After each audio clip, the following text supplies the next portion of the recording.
Assamese blogger পিকে YouTube চেনেলৰ নতুন এটা ভিডিঅ'লৈ আপোনালোক সকলোকে স্বাগতম জনাইছোঁ। আশা কৰিছোঁ নিশ্চয় আপোনালোক সকলো ভালে আছে, ভালে থাকক, ভালে থকাটো কামনা কৰোঁ। ভিডিঅ'ৰ থাম্বনেইল আৰু টাইটেল দেখি আপোনালোকে নিশ্চয় গম পাইছে ভিডিঅ'টো কোনটো বিষয়ৰ ওপৰত হ'ব গৈ আছে। মুখ্যমন্ত্ৰী আত্মনিৰ্ভৰশীল আঁচনি CM টিপুলে 2.0G এতিয়া তেনেদৰে চেক বিতৰণ হৈ আছে আৰু এতিয়া এই যি মুখ্যমন্ত্ৰী আত্মনিৰ্ভৰশীল আঁচনি দ্বিতীয় লিষ্ট ওলাবনে এনেকুৱা ধৰণৰ এটা খবৰ ওলাইছে। মাননীয় মুখ্যমন্ত্ৰী মহোদয়ে কি ক'লে আৰু কোনসকলে পাব আৰু আপোনালোকলৈ এতিয়া মেছেজ গৈছে নাই, ফোন নাই যে সেইটো আপোনালোকে কমেণ্টত লিখিব। আৰু ইয়াৰ সমান্তৰালকৈ CM টিপুলে 3 এইখিনি ক্ষেত্ৰতো মুখ্যমন্ত্ৰী মহোদয়ে সবিশেষ সকলোখিনি কথা জনাইছে। আজিৰ ভিডিঅ'টোৰ জৰিয়তে আপোনালোকক জনাবলৈ গৈ আছোঁ যদি ছেকেণ্ড লিষ্ট ওলাই কেতিয়া কেনেদৰে আপোনালোকে এইখিনি খবৰ পাব, কি হ'ব নহ'ব। ভিডিঅ'টো আপোনালোকে শেষলৈকে চাওক, বহুত বেছি দীঘলীয়া নহয়, আপোনালোকৰ বাবে গুৰুত্বপূৰ্ণ বুলি মই আশা কৰিছোঁ। ভিডিঅ'টো আপোনালোকে চাই কেনে পালে আপোনালোকে কমেণ্টৰ জৰিয়তে জনাব। আৰু এইখিনিতে আপোনালোকক এটা অনুৰোধ কৰিম, চেনেলটোলৈ যদি আপোনালোক নতুনকৈ আহিছে ছাবস্ক্ৰাইব কৰাৰ লগতে কাষতে থকা বেল আইকনটো প্ৰেছ কৰি অল কৰি থ'ব, যাতে নতুন এটা ভিডিঅ' দিয়াৰ লগে লগে আপোনালোকে আগতীয়াকৈ চাবলৈ পায়। যদি ভিডিঅ'টো চাই ভাল পায় লাইক এটা কৰিব আৰু শ্বেয়াৰ কৰি দিব বুলি আশা কৰিলোঁ। এতিয়া পোনপ্ৰথমে আপোনালোকৰ ছেকেণ্ড লিষ্ট প্ৰকাশ পাব নাপাব, মুখ্যমন্ত্ৰী মহোদয়ে কি কৈছিলে এইখিনি কোৱাৰ আগতে আপোনালোকৰ এই যি CM টিপুলে 3 এইখিনি কেতিয়ালৈ মুকলি কৰিব বা মুকলি কৰিব নকৰিব এইখিনি ক্ষেত্ৰত আপোনালোকক জনাওঁ যে মাননীয় মুখ্যমন্ত্ৰী মহোদয়ে স্পষ্টকৈ কৈছে এই CM টিপুলেৰ পাছত এইবাৰ তৃতীয়বাৰৰ বাবে আপোনালোকলৈ সেইখিনি মুকলি কৰি দিব আৰু আগতকৈও এইবাৰ আপোনালোকে বহুত বেছি আপোনালোকে আবেদন কৰিব পাৰিব, আবেদন পত্ৰ তেনেদৰে ল'ব তেওঁলোকে সেইখিনি জনাইছে।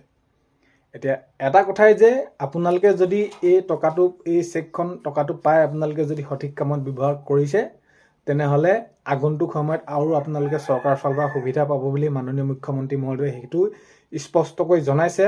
আৰু যদি আপোনালোকে যিটো কৰিম বুলি আপোনালোকে সেইখিনি লৈ টকাটো যদি আপোনালোকে তেনেদৰে অপব্যয়টো কৰিছে তেনেহ'লে আগন্তুক সময়ত চৰকাৰৰ পৰা কোনো ধৰণৰ সুবিধা নাপায় বুলি সেইখিনিও মাননীয় মুখ্যমন্ত্ৰী মহোদয়ে জনাইছে। তো অতি সোনকালে CM টিপুলে 3 সেইখিনি শুভাৰম্ভ হ'ব সেইখিনি জনাইছে। আৰু এই যি শুভাৰম্ভ নিৰ্বাচনৰ পিছতে হোৱাৰ সম্ভাৱনা এটা আছে আৰু এইখিনি ক্ষেত্ৰত আগন্তুক সময়ত মুখ্যমন্ত্ৰী মহোদয়ে জনাব। এতিয়া কথাটো হ'ল যে CM টিপুলে 2 আপোনালোকৰ বাবে ছেকেণ্ড লিষ্ট ওলাব নে নোলাব এইখিনি ক্ষেত্ৰত মুখ্যমন্ত্ৰী মহোদয়ে কৈছে যে হয় ছেকেণ্ড লিষ্টৰ ক্ষেত্ৰতো তেনেদৰে আমি চিন্তা চৰ্চা কৰি আছোঁ বুলি সেইখিনি আপোনালোকে ক্লিপটো হয়তো নিশ্চয় চাইছে। তো কথাটো হ'ল কি আপোনালোকলৈ এতিয়া কেনেদৰে গম পাব, আপোনালোকলৈ ফোন মেছেজ যাব আৰু আপোনালোকে এলাৰ্ট হৈ থাকিব এইখিনি। আৰু যেতিয়া আপোনালোকে যাব সেইখিনি যোগাযোগ কৰিব অফিচৰ লগত, তেতিয়া আপোনালোকৰ সকলোখিনি এই ছেকেণ্ড লিষ্টৰ পাছত পৰ্যায়ক্ৰমে যেনেদৰে দিয়া কথা কৈছে তেতিয়া আপোনালোকে পাব। তো কথাটো সেইটো আপোনালোকলৈ ফোন মেছেজ যাব। আৰু মই ইয়াৰ আগৰ যেতিয়া এই আত্মনিৰ্ভৰশীল আঁচনি 2 শুভাৰম্ভ যেতিয়া নেকি কৰা নাছিলে তেতিয়া তাৰ আগতে কৈছিলে আপোনালোকলৈ ফোন মেছেজ যাব। বহুতে ভিডিঅ'বিলাক শেষলৈকে নাচায়, বহুত বেছি বেয়াকৈ কিছুমানে কমেণ্ট কৰিছিলে। এতিয়া অৱশেষত কেনেকুৱা ধৰণৰ হ'ল যে আপোনালোকৰ এতিয়া যিহেতু প্ৰত্যেক জিলাতে প্ৰত্যেক খবৰবিলাক মেছেজবিলাক যোৱাত অলপ পলম হয়, কিছুমান সোনকাল হয়, তেনেকুৱা ধৰণৰ হয়, তেতিয়া বহুতে বেলেগভাৱে কৈছিলে সেইখিনি আৰু বিশেষ বহলাই নাথাকোঁ। কথাটো হ'ল কি এতিয়া আপোনালোকে এই যি আপোনালোকৰ নতুনকৈ খবৰ পাবলৈ হ'লে আপোনালোকলৈ সেই একে পদ্ধতিৰে তেনেদৰে আপোনালোকলৈ মেছেজ ফোন যাব, লিষ্ট তেনেদৰে প্ৰকাশ পাব, আপোনালোকে সেইখিনি সাজু হৈ থাকিব, সজাগ হৈ থাকিব নিজেই। তো আগন্তুক সময়ত এইকেইদিনৰ ভিতৰত যদি নতুন খবৰ আহে নিশ্চয় আপোনালোকক ভিডিঅ'ৰ জৰিয়তে জনাবলৈ চেষ্টা কৰিম। এইখিনি আপোনালোকক জনালোঁ। ভিডিঅ'টো শেষলৈকে চোৱাৰ বাবে বহুতে বেছি ধন্যবাদ। আৰু আপোনালোকে পালে নে নাই পোৱা, যদি আপোনালোকে পোৱা হ'লে চাই আছে কমেণ্টত আপোনালোকে লিখিবলৈ নাপাহৰিব।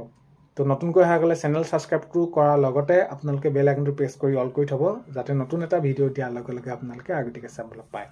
তো আজিলৈ ইমানেই, অন্য এটা ভিডিঅ'ৰ সৈতে লগ পোৱাৰ আশাৰে বাই।